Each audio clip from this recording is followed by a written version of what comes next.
Arizona Diamondbacks finally answer back. Welcome into the PHNX D-backs show right here on PHNX. My name is Derek Montilla, soon to be your mayor of PHNX. Again, this man next to me, he was never not my vice mayor. It is the one and only Thunderstick Jesse Friedman. Jesse, are we back? Hey man, I mean, just another day where the Diamondbacks closer does what the opposing team's closer couldn't do? What? Interesting. In what world? In what world? Well, the answer backs are back. We are back. They are back. Everybody's back. The ninth inning comeback was very exciting, but something to point out is that tonight's victory is brought to you by Mike Hazen's Trades. And I know you do not want to give this man credit, and I know you do not want to give these players credit for the way that they have struggled since being traded over to the Arizona Diamondbacks. But Tommy Pham, Jace Peterson, and Paul Sewald were all very big tonight for this team. In fact, scoring critical runs and closing down the bottom of the ninth to give the Diamondbacks the victory. But man, this was an incredible thing. Alek Thomas started that ninth inning off with a single. Even that felt somewhat unlikely. I mean, the mood here was not great. Yeah, it was big. The mood here was not great, but the Diamondbacks just had a huge inning there, that ninth inning, after being down by 2 late. Perdomo doubles. Thomas gets the third. Ketel Marte with the big 2 RBI double that ties the game. And then Tommy Pham comes through with an RBI double that gave the D-backs the lead for good. Of course, you also had Lourdes tacking on an RBI single of his own to make it 7-5. And then Jace Peterson got in on the action with an RBI single that scored Lourdes. Lourdes, of course, known base stealer. Yes, of course. He got his fourth stolen his fourth base of the year. season. Yeah. But man, what a cathartic victory this had to be for this team. Like, it just had to feel really good for them to be able to do this thing that they did in the first half so well, as far as being able to answer back, being able to have some sort of offensive reply when they go down or when they lose a lead like they did in this game. Yeah. I mean, it was setting up to be, frankly, kind of a typical Diamondbacks loss of late, right? Just the a Diamondbacks, disaster. Yeah. They had a lot, they had some opportunities to score in this game that they didn't take advantage of. I know we'll maybe get into some of that later. It wasn't all pretty for the Diamondbacks tonight. There were some sloppy mistakes made on both sides of the ball. There were some questionable decisions. There were a lot of questionable things in this game in the front 8 innings for the Diamondbacks. But yeah, they just had this extra gear in the ninth inning that we just haven't seen this Diamondbacks team have in a long time, right? They've been on the losing end of so many games like this within the last month or two, right? It's just been game after game after game, where the Diamondbacks, it seems like there's opportunities out there. They're squandering opportunities. They're making mistakes, allowing opposing teams to score more runs than they probably should be scoring. Yeah. The bullpen was okay, I guess, all things considered tonight. No, it was not. Luis Frias was not okay. There were maybe some questions about whether he should have been in the game in that spot in the 7th inning.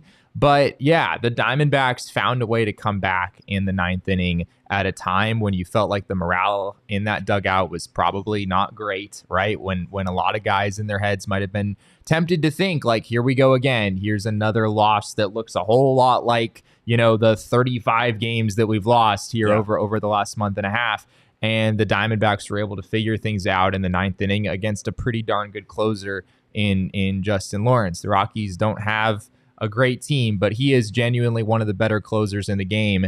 And they were able to, a 5 spot in the 9th inning. It was more runs than they'd scored through the front 8 frames in this game. A huge comeback win for the Diamondbacks. Yeah, and I mean, when you talk about the D-backs bullpen, I don't think there's very much credit deserved, but it was a bullpen game. So we already know that the Diamondbacks were going to kind of have their back up against the wall in this one. Yeah.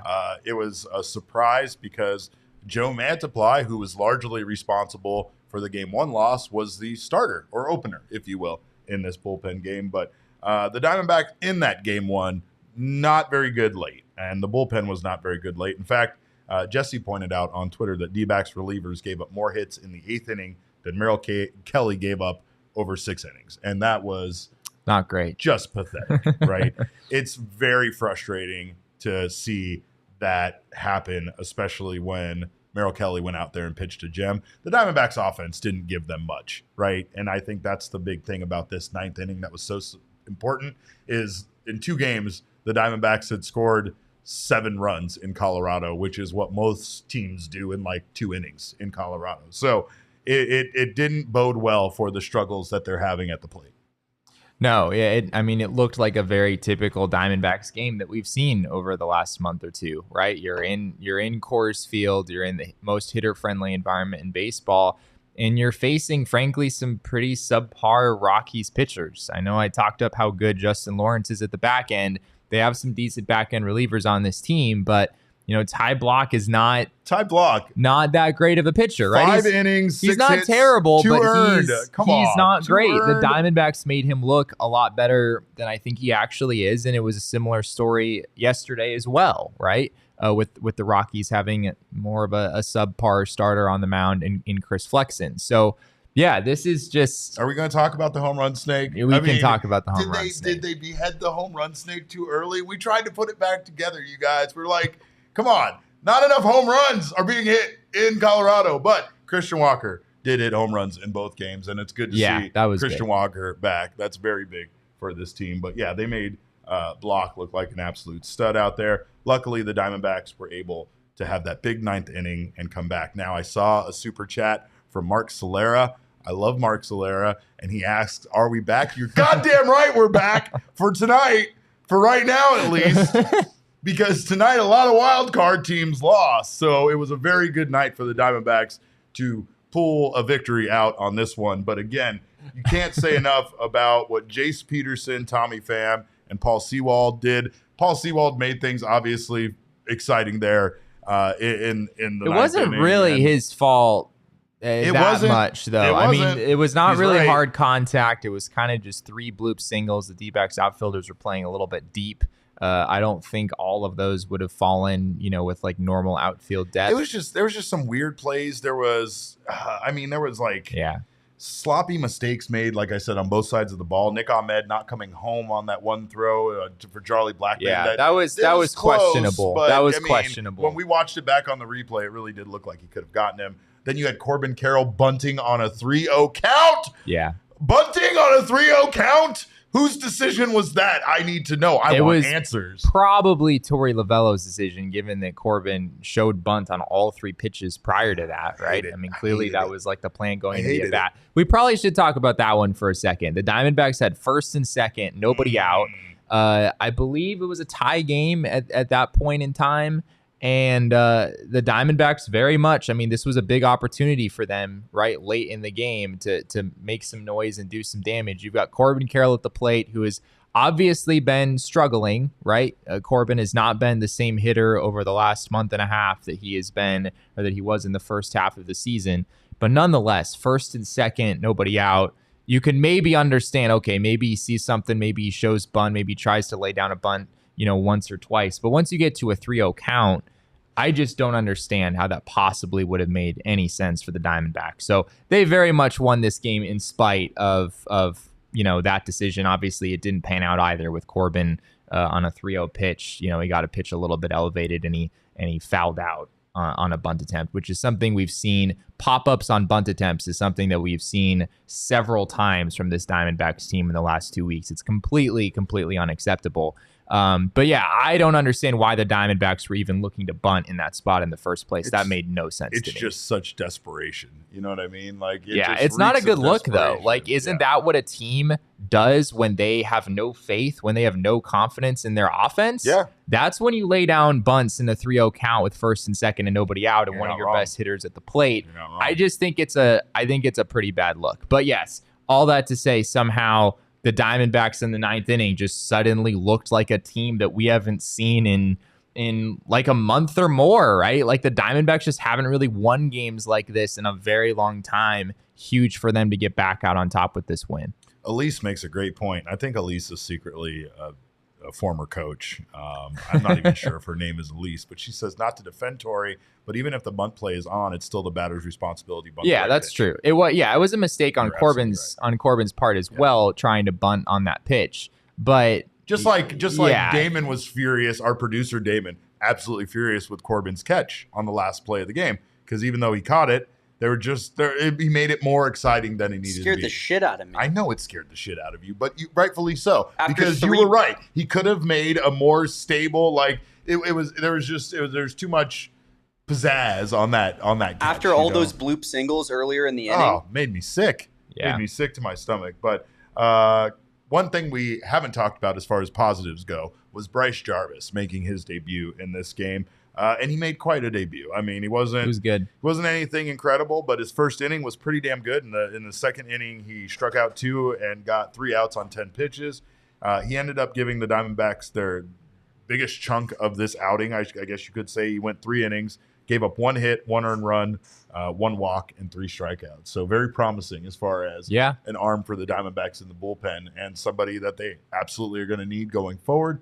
We still have a lot of question marks about Zach Davies and his outing tonight in Reno, which we will talk about here shortly, and so much more as far as, what the Diamondbacks are going to do with their bullpen. But the bullpen, not very good. Tyler Gilbert, not very good. Luis Frias, very, very bad. And again, when you talk about Torey Lovullo making the right decision, Jesse will say that even though the numbers were very good, there are still some peripheral issues with Luis Frias. But coming into this game, he had a 9-game hitless streak, a 9-inning scoreless streak, or not hitless streak, scoreless streak. Hitless streak. That would be really something. That'd be a 9-game. Let's score a 9-game scoreless streak, 9-inning scoreless streak.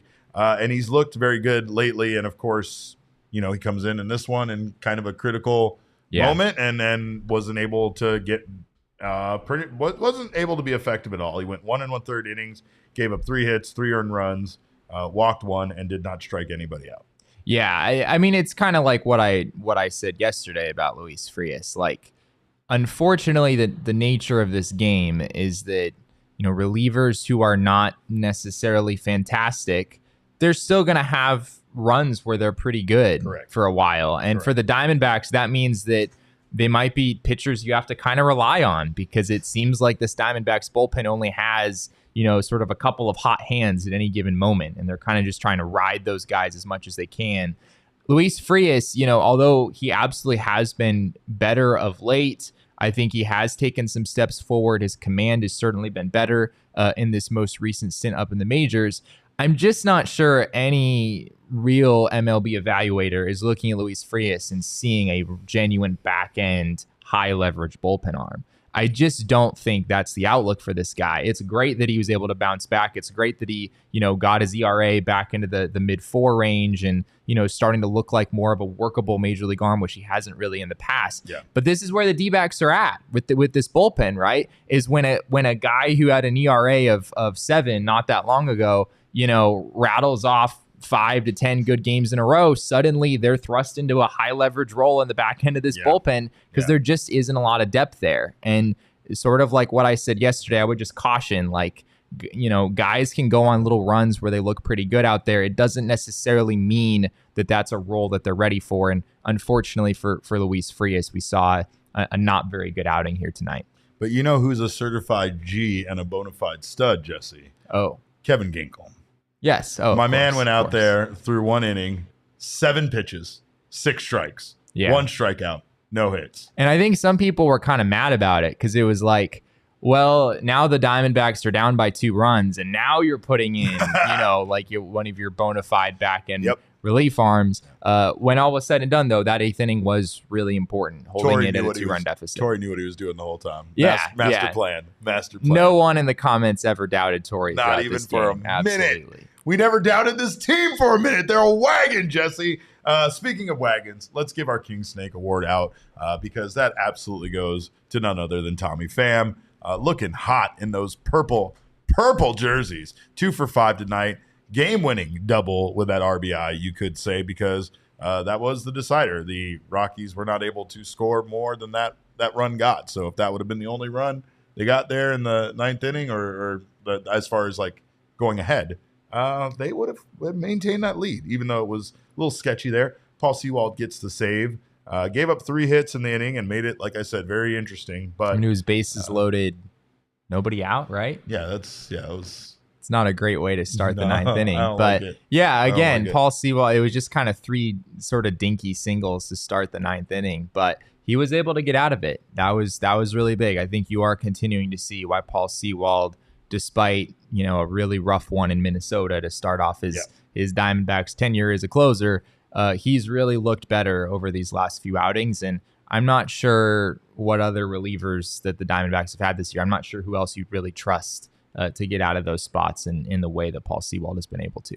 Do you think Paul Sewald has a good pair of sunglasses, Jesse, coming from the Seattle area? I don't know. Yeah, I will say that people in Seattle do need sunglasses. Okay. Because on the few days that the sun is out, it's just blinding because you're just not used to seeing it for like 6 months. Like walking out of a movie theater, right? Like where you're just like, okay. That's why I didn't really wear sunglasses much growing up, because here I was just used to sort of being blinded by the sun all the time. It's just kind of the norm. You just kind of get used to it. But yeah, anyone who spent some time in Seattle, probably needs some sunglasses. It's kind of like walking barefoot a little bit in the summer here in Arizona. Like for some reason you can build up a tolerance to it, but if you tried that, I have never been able to build up a tolerance to that, Derek. Let me tell you, I could walk across the street to get my mail, and it's kind of like doing some sort of like weird like walking on like coals kind of thing because it's so hot. I just my way across, but I don't do it without protection on my eyes, and nobody should go outside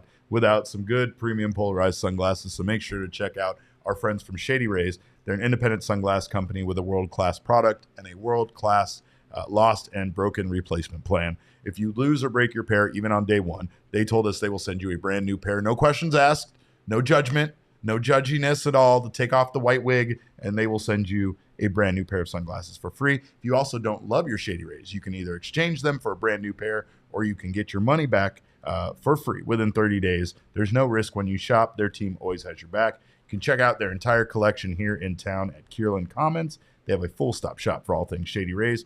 And exclusively for our listeners, Shady Rays is giving out their best deal of the season. Go to shadyrays.com and use code PHNX for 50% off 2 or more pairs of polarized sunglasses. Try for yourself the shades rated 5 stars by over 250,000 people. And I will tell you, today was one of the first days that I found it not to be completely awful outside when I woke up and went outside. So that means soon enough, there's more of those days. I don't know if you saw it, but this weekend, it's supposed to be like 96 degrees. Not triple digits. Yeah, 96. Digits. That's glorious. I don't believe it until it happens. But if it does happen, the place that I'm going is to Illegal Pete's. I'm going there immediately. I'm sitting out on their patio. I'm drinking margaritas, and I'm taking in all of the wonderful weather. Because once we get back to patio season, patio season sticks around for a long time around these parts. So make sure to check out Illegal Pete's for patio margaritas, patio beers, patio food, patio hot queso, everything you can eat outside. They have a full menu over there: bowls, tacos, salads, burritos, nachos. And of course, we thank them so much for bringing us food and feeding us as well. So shout out to Illegal Pete's and their irresistible drinks, mouth-watering food that they have over there. Illegal Pete's is your go-to spot this summer. Stop by for happy hour, 3 p.m. to 8 p.m. every day at all 12 locations. Illegal Pete's, the go-to spot for burritos, buddies, and beer for 28 years. I had Illegal Pete's 2 days ago. Fantastic. Or yesterday. So good. Yeah. Always so good. Never misses. It's become a thing, right? Like there's a lot of places, like the common thing for Illegal Pete's is like, oh, it's like Chipotle. No, it's not like Chipotle. It's not. Just because you get it at a counter and you can make it yourself, this is so much better. They have so many better options. And their bar is 10 times better. The vibes. The vibes are very different from a Chipotle. The vibes in there are incredible. It's not a fast food place. It is a place you hang out with your friends and have some drinks. But speaking of hanging out with our friends, we want to once again thank everybody for joining us at our takeover event. We had so much fun this weekend. And of course, it was so great to see the Arizona Diamondbacks out there in those purple and teal jerseys looking sexy. My God. And now we're getting a little bit of there's a little bit of a controversy being created, right? But it is the exact kind of controversy we want created, because not only do we as fans want the purple and teal back, but it sounds like we're finally getting to the point that the players, after wearing those jerseys this weekend, kind of are questioning why the hell they don't get to wear them all the time. Jesse? Zach Gallen, instigator, known provocateur. He is. He was out there getting people all riled up with his tweets or his X's or whatever the hell you want to call it. And then we have our buddy Tio Mackey from Arizona Republic asking around, and he had an article about what Diamondbacks players thought of the purple uniforms. Yeah, and they apparently agree with what everyone else thinks. Love them. They love them. Gallon was quoted as saying, I just kind of had been throwing it out there to the front office. The purple looks good. Maybe we should bring it back, Gallon said. So I put up a Twitter poll to see if the fans agree with me. And honestly, I didn't think it was going to be that big of a landslide in terms of votes and the responses. We'll see what happens. 91-9, Derek. 91% in favor of keeping purple and teal. They can't keep getting away with this, in the word of Damon, right? They can't keep getting away with this. I will fight those 9% with my bare hands. Like the 9% can't keep showing up. We need this to be 100% poll. This is insane. But Gallon also said, on convincing the front office staff, this is very interesting. He said, there's things beyond my control and beyond their control in terms of stuff like that, Gallon said. But I know they definitely took notice of the poll. So maybe it's in the back of their mind. Wow. Let's go. Purple's on its way back. Could you imagine if Zach Gallen actually instigated the Diamondbacks keeping the Diamondbacks going back to purple and teal? That would Zach Gallen might win an NL Cy Young this year. I would argue that getting the Diamondbacks back to purple and teal would be tenfold the accomplishment of winning a Cy Young award. Without a doubt. I don't think that's even very controversial. I rank it just under a World Series victory. Yeah. There is very few things. Playoffs, I don't give a shit. He got the purple and teal jerseys back. I'm fucking good. And it's wild because we're playing the Colorado Rockies, right? The other bastard-ass team that has purple. And they're part of the reason why. They're part of the reason why they justified the change. Supposedly, yes. I'm not saying that it's the sole reason, but of course, they looked around the NL West and were like, oh, there's no red teams. And then look at what we got. But Alec Thomas said, I think we push whoever's in charge of doing the jerseys. I think we could get that changed. Yeah. He wants to physically push them, I think it sounds like verbal, but I think he means let's go over and just shove his ass around Alec, in a circle. hit me up. I'm there. Oh, we're available. We'll send Damon over right away. Absolutely. Damon loves to intimidate people. Ask James Outman.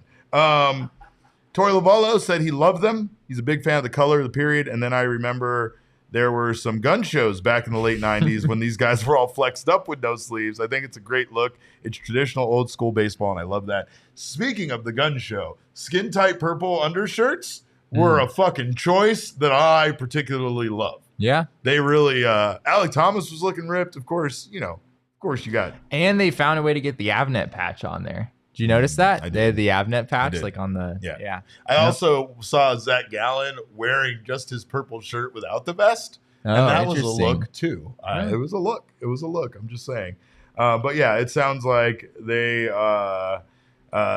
said that in the article, Teo said, both Perdomo and Thomas estimated that if you surveyed the clubhouse, the vote would be 26-0 in favor of the purple jerseys. There we have it. I mean, there we have it. There comes a point, right, when it's not just every Diamondbacks fan on the planet essentially clamoring for purple and teal, with the exception of about 2 people who've shown up in our chat the last couple of days, which I'm still dumbfounded by. I will fight both of you. One of them is Reese.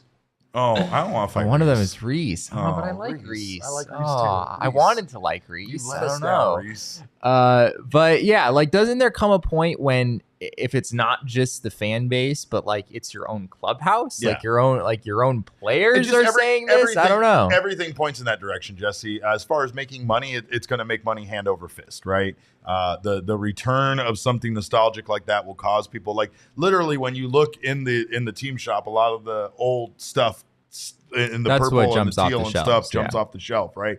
I know how excited I was to finally get my hands at one point on a purple hat because hat clubs started doing throwbacks and they brought back the purple with the A. And I couldn't get that for years, and I finally got my purple A hat and I bought it immediately. I paid full price for it. Look at that. Look at me. Realistically, do I still have some questions about this? Yeah, I still have some pretty big questions about this. Like what? I don't know. I mean, the Diamondbacks, I think, have known for years that fans, by and large, like purple and teal better, and yet we've seen some changes sort of in that direction, and that they did bring back the teal, and that's kind of a popular accent color. But I think that was kind of their compromise, and right? This year, they did with the 25th anniversary stuff, they started adding purple to some of their yeah, that's true. You're kind of seeing shades of it return, but it has always felt to me like that's sort of as far as they're willing to go. I just don't know how you don't look across town at what the Coyotes did with the Kachina jerseys, and say, "Wow, people really liked going back to that. Maybe we should try that." I don't know, but I think the biggest thing is the red and sand has never felt like Diamondbacks to me.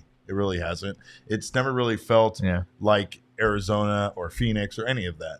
You can call it Sedona red and sand all fucking day. It doesn't make it like Arizona. I don't know. Is that actually Sedona red? It's absolutely not. Sedona red's more of an orange, I feel like. Yeah, right? Sedona red. Like anyone who's been to Sedona knows. Yeah, the color of the rocks. The color of the rocks is not at all the color of the Diamondbacks uniform. I don't know. Yeah. I don't think that merely trying to call the colors Arizona colors is enough. Like the mix of the purple and teal and gold. I mean, it was very reminiscent of like the Rattlers, who were also had very good jersey and color combinations and stuff like that here in town. So Thunderbolt 47 says, so add it in the rotation of uniforms. It's that simple. He's right.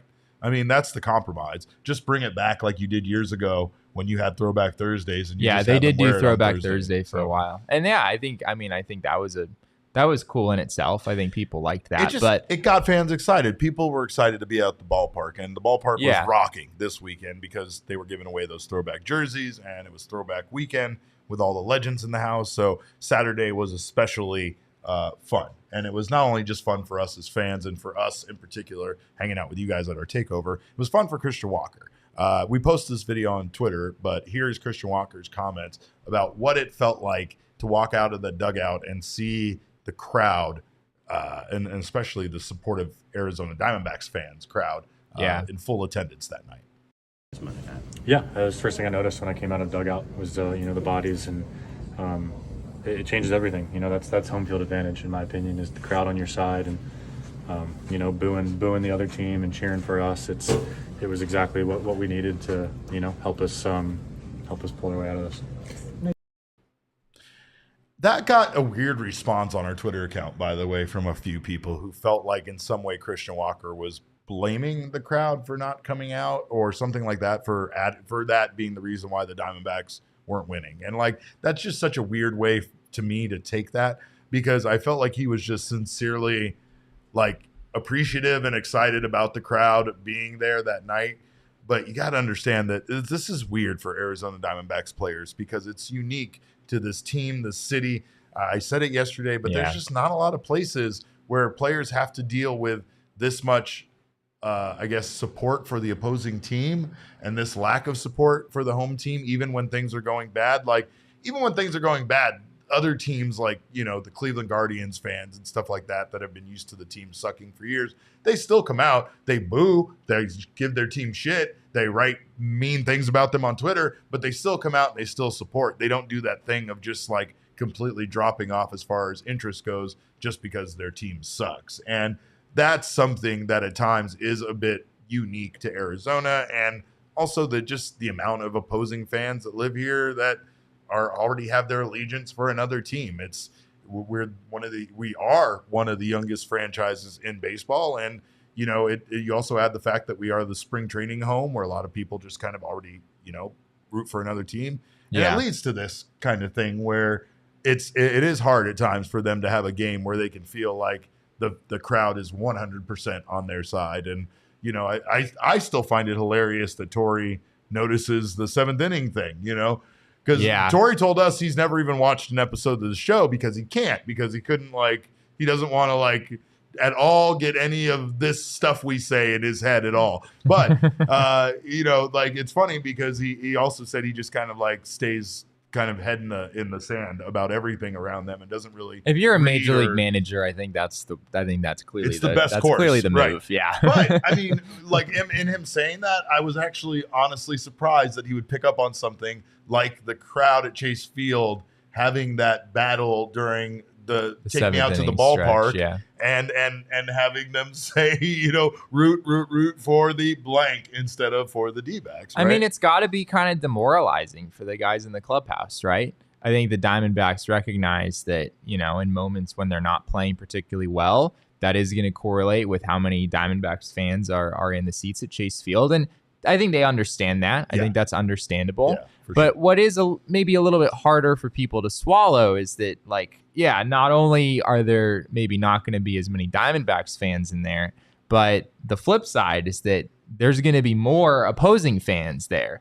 And those fans are going to be significantly louder than the Diamondbacks fans in the building. Yeah. That's not really a normal thing. Like, yes, teams do, in a sense, have to play well in order to get maximum support from their local fan base. Yeah, that's not anything. There's fair weather fans everywhere, right? Yeah. Do teams need to play really well just so that, like, during Take Me Out to the Ball game, like root for the D-backs is more prominent than the opposing team? That's not the way it's supposed to be. Used to that too. Like, I literally am surprised at times when I hear Diamondbacks louder than the opposing team. Yeah, that's just sad. But you guys are great fans. Thank you so much for being here right now on the PHNX Sports YouTube channel. If you haven't subscribed to the channel yet, do so right now. Sign up for notifications. That way you don't miss whenever we go live. Leave us a thumbs up just for our own instant gratification and self-esteem issues. But I do want to say you guys are awesome, and I want to give a shout out to one of our listeners, particularly Nick Sutphin from Nebraska. Right? From Nebraska. And I mean, man, Nick's I didn't even know, like, because Nick's been such a solid dude the entire time that we've known him, that I didn't even know that he lived in Nebraska because I felt like he was here. He's my purple hair brother. He had purple hair at the same time I did and sported Lourdes Gurriel. I think he still has purple hair. He still does. He has like a mohawk or something, or a mullet. Yours. I did. I tried to do anything I could to help this team win, Jesse, but he made us some absolutely beautiful baseball cards. We featured them on the show before, but he brought us some new ones. And Damon, would you mind showing off a couple of those cards? Because his artwork is just incredible. I mean, these are all hand drawn. Look at that Lourdes Gurriel card. Lourdes one's incredible. Nick, all right, well, Chafin, we miss you, but I really like that Chafin card. And again, his 2 Randy Johnson cards are just something spectacular. So we might have to give one of those to Randy because I know he would appreciate having a little piece of artwork like that. But shout out to Nick for sure for that. Of course, you guys are all awesome, but right now Nick's more awesome than most of you. Just because, like, can you draw cards like that? If you can, send it to us. I mean, Nick's way cooler than I am. I know that for sure. But, I don't know about Damon over there. But if you guys haven't signed up for a diehard membership yet, do so immediately. Damon is real, by the way. You've met him, Cogs. Don't question him. But go PHNX.com. Sign up for a diehard membership. Of course, if you want some merch from the PHNXLocker.com, it's a no-brainer. Get yourself a free piece of merchandise. You also get 20% off all future purchases. You get access to our members-only newsletter, Jesse's newsletter, Full Count. You also get access to our members-only Discord lounge, which is the best place to be an Arizona sports fan with exclusive Discord-only content. You also have discounts with our partners. You have discounts specifically with us as well on events and so much more, members-only merchandise. So join us today and become a diehard member. Also, sign up for the BetMGM Sportsbook app. We want you to do that. We want you to have more fun betting on sports and watching sports. You don't have to bet a lot of money. That's the beautiful part about it. Sometimes with the bonus bets, it's a small amount, and that small amount is just enough for me to make a crazy 12-leg parlay that I'll miss just by 1 leg. But sometimes I hit. And here's the thing. You can also get in on Nerfy Fridays, which I have not missed on yet. You can get in on Nerfy Fridays, which is the no-run first inning bet on any MLB game.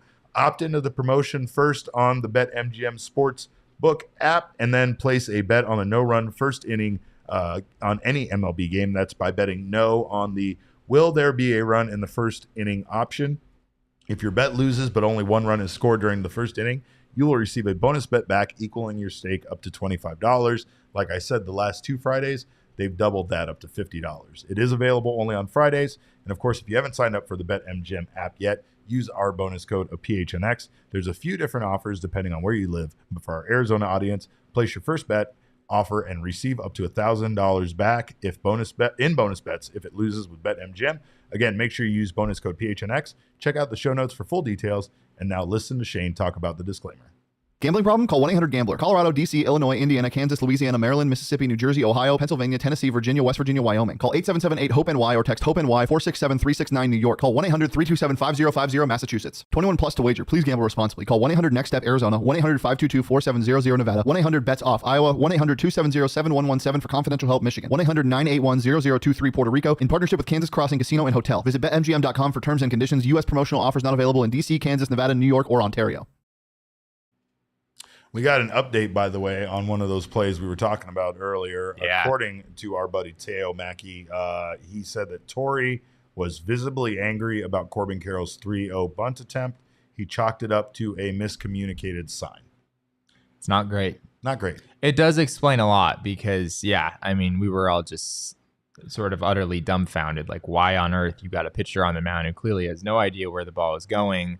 3-0 count, Corbin Carroll. Like, there was zero reason for the Diamondbacks to be looking to lay down a bunt there. So, yeah, we've seen this happen a few times in recent weeks as well. It's something the Diamondbacks have had. They've had more errors in this regard than they had in the early part of the season. Just things like this, like miscommunicated signs. Fortunately for them, they're able to come up with the win anyway. But that would have been a pretty tough to swallow, if the Diamondbacks had lost this game. And, this news came out after the game as it just did. In all transparency, Jesse was dumbfounded. I was yelling a lot of curse words. That's pretty accurate. Yeah, I think that's kind of what was going on there. But I mean, it's generally just general office dynamics. I guess you could say that's most moments around this office. Is you're dumbfounded and I'm screaming curse words. Yeah, that makes a lot of sense. But speaking of screaming curse words, I think there were a lot of curse words probably screamed by Zach Davies tonight in his outing for the AAA Reno Aces because he was not very good.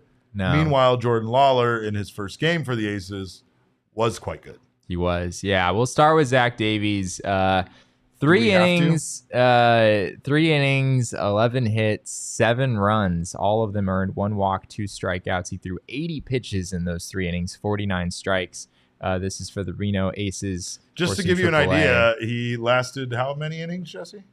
3 innings. 3 innings. The rest of the game, the rest of the pitching staff gave up 2 runs.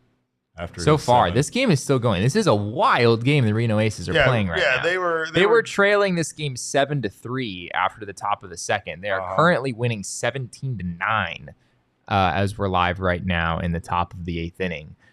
So yeah, this is pretty tough. I mean, it sort of sounded from what Torey Lovullo said after Davies' last rehab start in Reno, which also was not particularly great. He basically just said, we want to see another level of execution. I'm paraphrasing there, but that's basically the message that Torey delivered after that first rehab assignment or that first rehab start. Like, yes, he's built up to the pitch count and the workload that we would expect, and he's healthy, but there's a level of execution that Davies just didn't have in that first rehab start. And we haven't dug in deep on what exactly happened in this game, but it certainly looks from the box score like he didn't have that level of execution in this game either.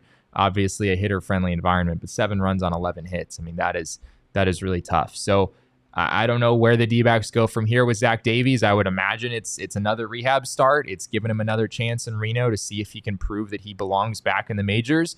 But you could tell, Derek, the D-backs are not just handing the spot back to Zach Davies. Given how much he has struggled in the majors this season, they want to see him kind of show something in Reno before they get him back up here and have him rejoin a Diamondbacks rotation that very much could use him right now. And I don't know what they're going to do without him, right? Because Tommy Henry right now isn't really close to being back. No, it doesn't sound like injury. It. Yeah. I mean, what are their other options besides Ryan Nelson? I mean, turning Bryce Jarvis back into a starter? I don't think they would turn Bryce Jarvis back into a starter. You have Slade Ciccone starting tomorrow. So as of right now, Slade Ciccone is basically a member of the Diamondbacks rotation. But yeah, outside of that, I mean. And then you got Merrill Kelly, Brandon Pfaadt, Zach Gallen. Yeah. What are they going to do? I mean, they did the bullpen game thing today, and it wasn't a total disaster, I guess. So it wasn't. Well, I mean, they won five runs at Coors Field. Like, I mean, it could be better, but it was good enough, I guess, to win the game. The guys who pitched the bulk of the innings were actually pretty good today. Like Tyler Gilbert was okay, and Bryce Jarvis, as we talked about before, was pretty good. Was pretty good. Maybe the D-backs with, both Gilbert and Jarvis here as guys who can kind of provide some length. Maybe they feel okay about doing more of a bullpen game setup moving forward. Joe Mantiply was also pretty good. I don't know why him yelling Mantiply in the chat made me laugh, but it really did. Jordan Lawlar, meanwhile, very good. Yeah, Jordan Lawlar, one for 4 in this game as we speak right now, but he has walked twice. Both of his walks were with the bases loaded, so we got a couple ribbies on those. It's the fucking 8th inning, and he already has 6 at bats. What is happening in this game? Correct. Yeah, 6 plate appearances, and it is the 8th inning. He homered in his second at bat of this game. I believe it was 430 feet, something like that, to left field. So yeah, this is big for the Diamondbacks. I mean, Jordan Lawlar is a top 10 prospect in this game, according to a lot of different outlets, and has a chance to be an enormous difference maker for this team. Now he's only one step away from getting there. Pedro, he said he tuned in too late and didn't get to see Jarvis pitch. He did pretty well. He actually had a really good second inning there where he got 3 outs on 10 pitches, struck out 2. So a lot of very promising for him. But I'd like to see the location be maybe a little bit more fine. I think there were maybe some sliders that he got away with that were a little higher in the zone than you'd like them to be. But he was pretty much all fastball slider. I think he was 51% four-seamer, 41% slider.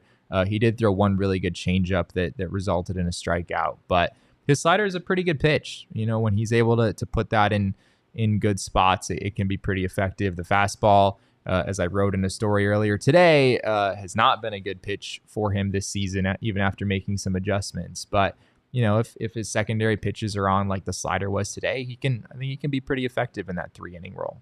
Jesse has a new article that he has worked on very hard and is very, very good about the Diamondbacks prospect system and some updates on some of their top prospects, including what is going on with Christian Robinson after being DFA'd, Davison De Los Santos making strides, and more. So make sure to check that out on gophnx.com. But any highlights as far as things that stand out from you doing that piece and what's going on right now with the minor league stuff?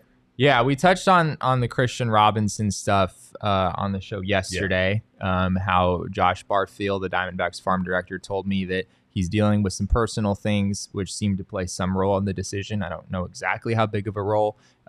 Josh described the primary reason for him being DFA just being that the Diamondbacks needed the roster spot. They brought up Bunny Kennedy. They wouldn't have been able to do that theoretically if they didn't DFA Christian Robinson in order to clear that spot.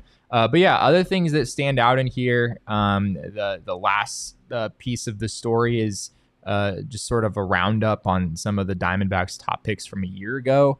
And there are some interesting things there to be aware of. One guy that I'll highlight is Landon Sims, who was the Diamondbacks pick at number 33 overall last year, second round pick for them. Pretty highly touted out of the draft, had a really impressive career at Mississippi State, 94 to 96 with a fastball, a wipeout slider, the kind of guy who sort of looked like Craig Kimbrell 2.0 with, maybe a chance to even start if things came together for him. The Diamondbacks drafted him, though, off of Tommy John surgery. He had Tommy John surgery in March of last year. At this point, it's August of the following year, so you'd figure he should be pretty much good to go. And he is pitching in games, but as you can read about in the story, his velocity has not really come back at this point. He's been 90 to 93 miles an hour from what I've been told in Visalia, which is not at all the same guy that the Diamondbacks, hoped they were getting when they drafted him. So you can get more details about that in the story, but some concerning signs early on there for Landon Sims. Absolutely. Make sure to check that piece out. It's very, very good. And of course, get you up to date on everything you need to know with the Arizona Diamondbacks prospects and what is going on with the big stories as far as their system goes. There's a comment here from Mike the Goat YT21, and Mike asks, what do you guys think about Ken Kendrick anyway? Obviously, this is a Ken Kendrick burner account. No, I'm going to give you a very controversial answer about this. I think he's a great guy. He's always been very nice to me, and Ken Kendrick watched our show and liked it. So I don't have a bad thing to say about the man, to be honest. But, I mean, I understand everybody wanting to blame the owner for not spending enough money. And I don't know if his answers about the money he makes off this team is true, but he very, very confidently said that they do not make any money off of this team, and the money they make off of them, they put it back into the team. Ken Kendrick has a lot of other like real estate investments and properties that he owns. He makes plenty of money off of that stuff. Like I get what he's saying, and I understand people are never gonna like feel like an owner of a franchise like this is doing enough to produce a winning product on the field. I get that, but like I said, I mean, there's a lot of things you might disagree with about him, and I do as well. But at the end of the day, from my personal perspective, he's a very nice person to me. He's a very nice guy, and he seems like he's kind of in an unwinnable situation at times, being the owner of a team and not, being a Dodgers franchise or a Yankees franchise or one of those ones that have the kind of money that some of those do. But I know that's not going to be a popular answer, because I know people want me to say he's a terrible person and I hate him and he's ruining this team. But I don't know. The one thing that me and him probably will never see eye to eye on is the purple and teal. The colors. Yep. There it is. I was going to say the colors alone make him a bad guy. We'll probably always disagree on. So Ken, if you're watching, let's get the purple and teal jerseys back. Let's make that happen. But I don't know. This right now, this team, I don't know what this team is. I don't know what we're going to see going forward. I don't know if there's going to be. They're back, right, Derek? They are back. I mean, we declared that, but I love how after every single win that the Diamondbacks get these days, we have to inevitably address the question: are the Diamondbacks back? It's because they are back. Yeah, right. Of course. Of course. I will say that I do say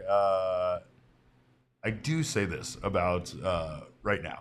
That ninth inning seemed like a breakthrough moment. And if we can see this offense potentially getting back on track, I think that ninth inning could be very big going forward. It's just one game, so whatever, right? Like, I get it. I know that it's not really going to be necessarily one win against the Rockies is going to be the thing that sparks this team to the playoffs and all that. But right now, especially in Colorado, it felt like this was the worst of their offense. Even though they've scored more runs in these two games than they did in a lot of their previous games, it still felt like, man, if they can't score runs in Colorado, this offense is truly, truly broken. And 4 runs doesn't really seem like enough to me, to be honest, for you to declare that the offense is back. But tonight, that ninth inning felt really good, and I hope it felt as good for the team as it did for us to watch. But also, a great way to watch a win like this is by consuming some of our friends' OG's Brands edibles. And of course, if you're stuck on what kind of gummies to get, OG's took the guesswork out of it. The decision is 420 times easier based on the fact that they have mixed bags now. What flavor do you get? You can try them all. Decide what your favorite is, or maybe you just enjoy getting a mixed bag. They have their fruits, they have their creams, and they have all of those Hall of Fame flavors in one place. So make sure to check out OG's. The fruits and creams are available in a variety of strains, including sativas or indicas, and it allows you to customize your OG's experience based on the mood or time of day. They also have their sleep gummies, they have their microdoses, and so much more. Whatever you're looking for as far as edibles go, OG's has you covered. We highly recommend you check out OG's online at ogsbrands.com and on Instagram at ogsbrands. You can find their products at your local dispensary. Must be 21 years or older to purchase. And speaking of purchasing stuff, check out Saturday Neon for a way to decorate your home, decorate your office, decorate your man cave. It's a company started by 2 friends and former college roommates, and they make officially licensed collegiate logo LED neon signs. We need an ASU one made immediately because one of the schools they do make is Arizona. And I'm not going to give Damon the satisfaction. It's a beautiful sight every day. There it is. I knew it. And I wish I wouldn't have even given him the opportunity to Great colors, great logo. These signs are shipped with everything you need to mount, power them, and all of that, which I know sometimes when you get your decorations from certain places, it can be pretty underwhelming, but they have everything you need to power them, dim them, everything. So every sign is easy to install and operate.